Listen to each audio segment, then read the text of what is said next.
Hi, thank you again for joining me in today's episode on the Igbo art concerning the use of indigenous materials for expression. For today's topic, we are going to look at the materials found in our environment, like the bamboo. The bamboo is one of the materials found in our Igbo environment. We use it for so many things. And it appears to me that some of these indigenous materials is peculiar to people around this environment or geographical location.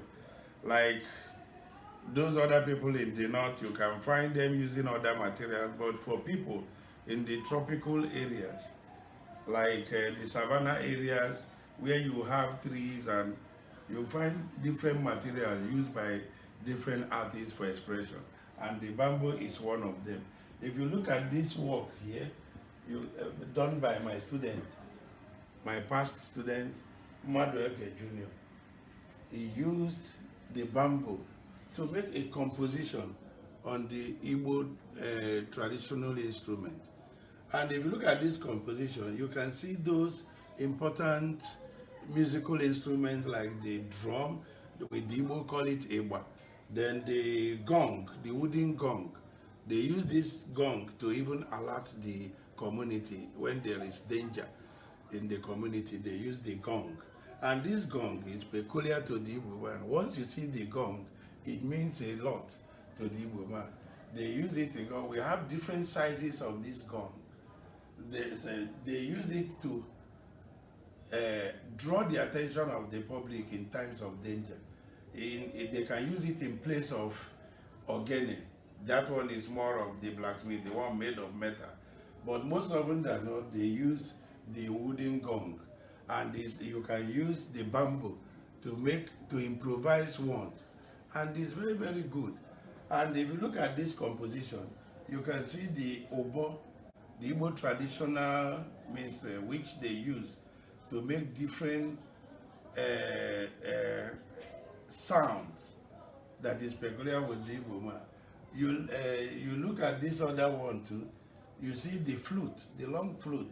You see the long flute being used to, then you see the gong, and you can see the drum.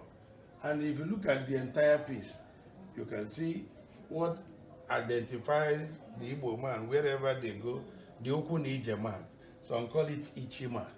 Some call it Uli. But Uli, Uli is done on the body, human body, for maybe body adornment.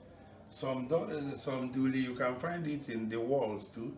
The walls of huts, obi, special type where the men live. But for most artists now in Nigeria, in order to uplift the Igbo culture and cultural heritage, we make use of this uli design. And the Nsukka school projected it a lot. People like Obiora Udechukwu, people like Uche Okeke, and many other artists. In fact, it has come to stay that there's no work of art you find around the eastern region, or it's like a trademark for the Igbo man because it's part of our identity this time. The Uli design, all these marks were drawn from our own traditional reservoir of emblems and signs and symbols, which the Igbo man is noted for. It's important for us to really look at the significance of the bamboo material as a choice of the Igbo artists. Bamboo material, the bamboo itself is very, very important to the Igbo man. That is why there's a saying that goes that Anebu ACHARA, ACHARA Aname. This explains the resilient nature of the Igbo man. No matter what you do to them, they survive. And it's part of the problem, maybe why some of them, without seeing these glaring qualities, some see the Igbo man as people that that could be found everywhere in the world, and no matter how you punish them, they will still continue to grow.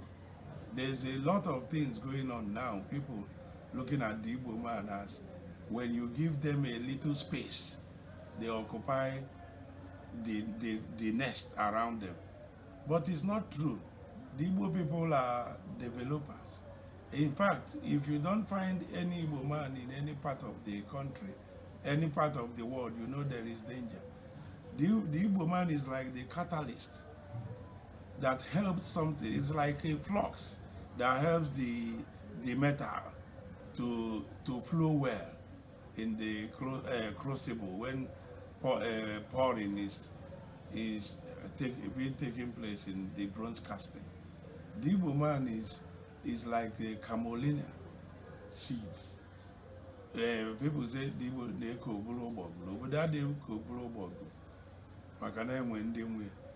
The Igbo man is very, very important for any developing nation or society because they are selfless. Most of the time they think about where they dwell, not actually thinking about home.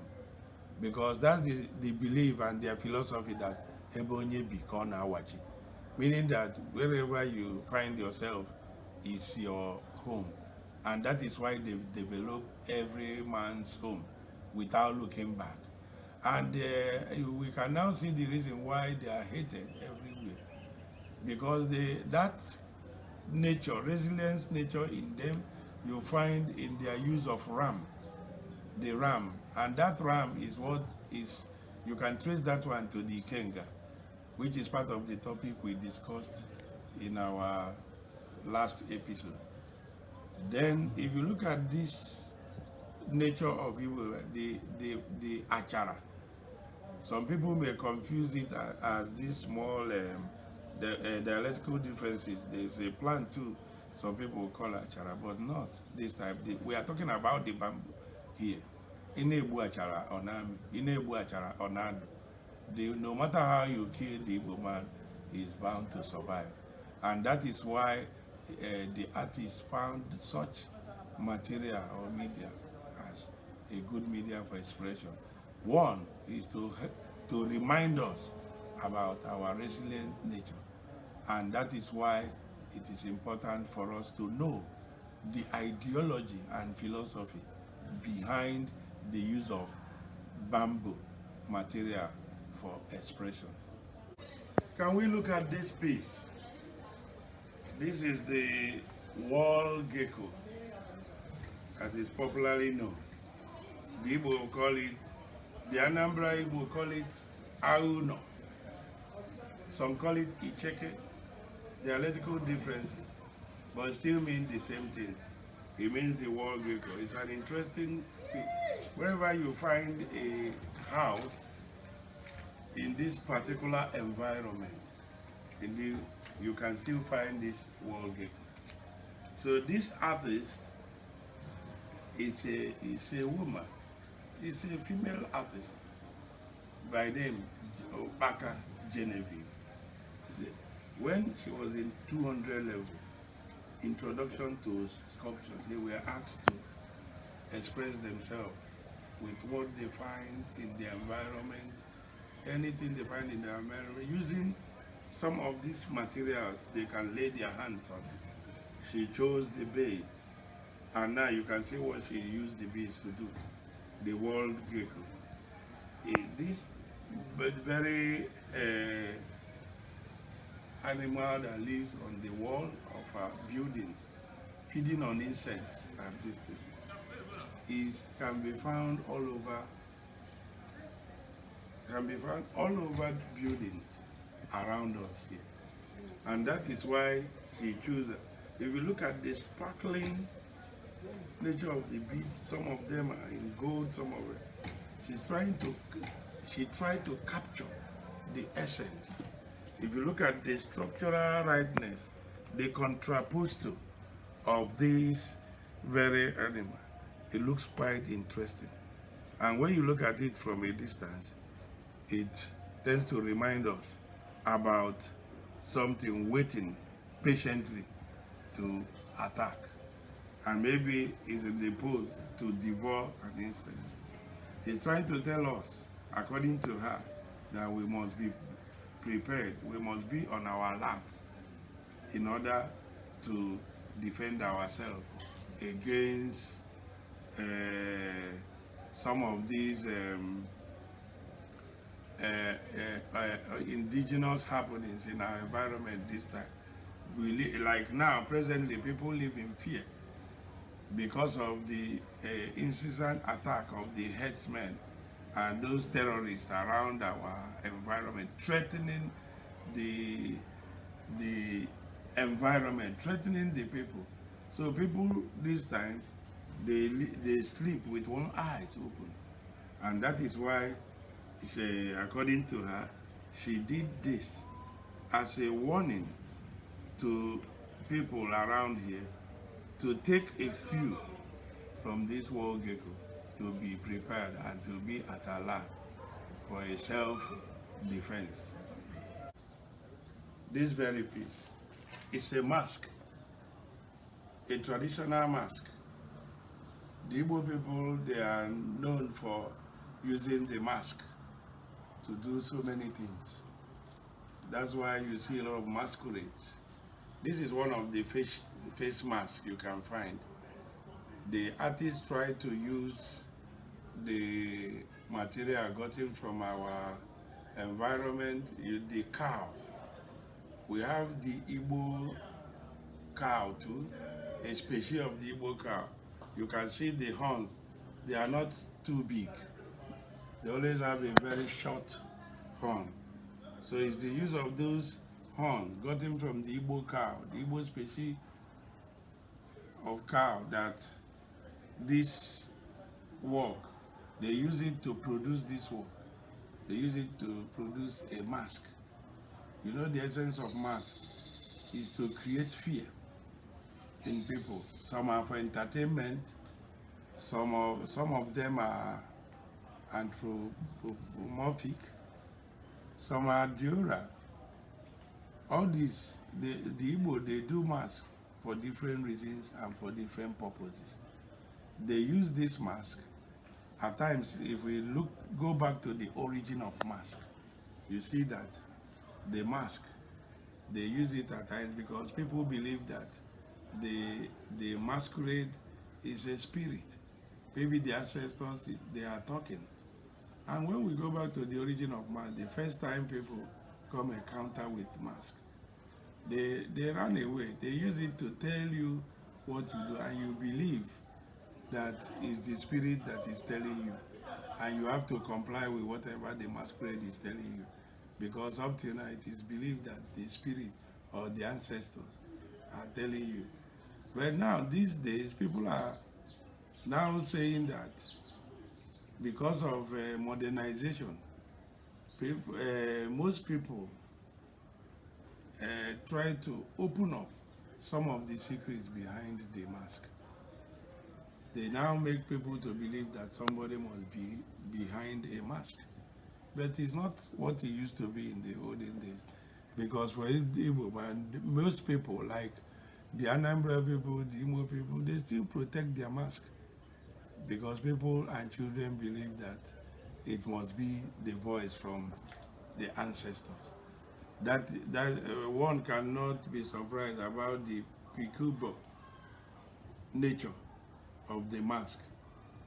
Something that will help you to think aloud about the spirit, that there must be a spirit that inhibits the mask, and it has to scare a lot of people away, especially women.